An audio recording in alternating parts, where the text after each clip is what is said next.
Hello welcome students, আশা করি তোমরা সকলেই খুব ভালো আছো। জ্ঞানজ্যোতি কোচিং সেন্টারের পক্ষ থেকে তোমাদের সবাইকে আরো একবার স্বাগত। তো আমি মীরা ম্যাম, আমি আজ তোমরা যারা যারা এমবিও অর্থাৎ নর্থ বেঙ্গল ইউনিভার্সিটির আন্ডারে পড়ছো তাদের 5th সেমিস্টার মেজর 11 যে বাংলা সিলেবাস রয়েছে, তোমাদের বেঙ্গলি সিলেবাস, আজকে শুধুমাত্র সেই সিলেবাসের বিষয় নিয়ে আলোচনা করবো। পুরো খুঁটিনাটি কি কি বিষয় তোমাদের সেখান থেকে পড়তে হবে, ঠিক আছে? দেখো, এক এক করে আমি তাহলে আলোচনার বিষয় চলে যাই। ঠিক আছে, আলোচনার বিষয় শুরু করার আগে খুবই একটা গুরুত্বপূর্ণ জায়গা তোমাদের সঙ্গে আলোচনা করে দিয়েছে।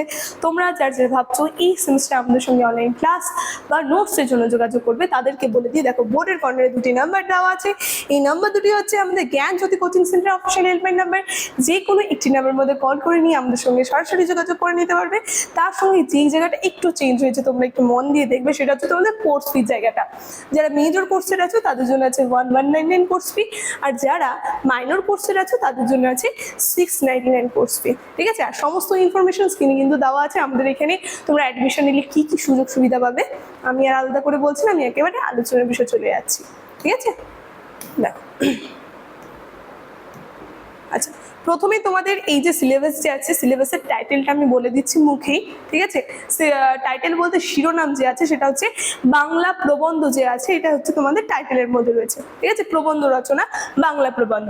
দেখো, সেখান থেকে তোমাদের এই যে টাইটেলটা যে দিয়েছে, এখান থেকে কি কি বিষয় তোমাদের পড়তে হচ্ছে। প্রথম টপিকে আমি চলে যাচ্ছি, যেখানে বলছে প্রবন্ধ পরিচয়। ঠিক আছে, বিষয়বস্তু বলে দিয়েছে, বিষয়বস্তু প্রবন্ধ পরিচয় থেকে যে প্রবন্ধের সংজ্ঞা আর স্বরূপটা যে আছে এটা তোমাদের পড়তে হবে। তার সঙ্গে এই যে প্রবন্ধ যে রয়েছে, এই প্রবন্ধের যে প্রকারভেদ আছে, মানে প্রবন্ধ যেহেতু টাইটেল শিরোনামে আমরা বুঝতে পারছি, প্রবন্ধের জায়গা থেকে এই সংজ্ঞা, স্বরূপ, তার সঙ্গে প্রকারভেদ কিন্তু তোমাদের পড়তে হচ্ছে। ঠিক আছে, দেখো, তারপরে দেখো কি বলছে, প্রবন্ধের রূপরীতি। এই যে এখান থেকে তোমাদের কি কি পড়তে হবে, এই প্রবন্ধের রূপরীতি থেকে তোমাদের পড়তে হবে রম্য রচনা যে আছে, তার সঙ্গে তোমাদের পড়তে হবে পত্র সাহিত্য, তার সঙ্গে রয়েছে ডায়েরি, তার সঙ্গে রয়েছে জীবনী ও আত্মজীবনী। ঠিক আছে, এই প্রবন্ধের রূপরীতি থেকে কিন্তু এই কয়েকটা টপিক তোমাদের একটু ভালো করে পড়তে হবে প্রবন্ধের জায়গা থেকে, রূপরীতি থেকে। ঠিক আছে, তারপর দেখো এখানে কি বলছে,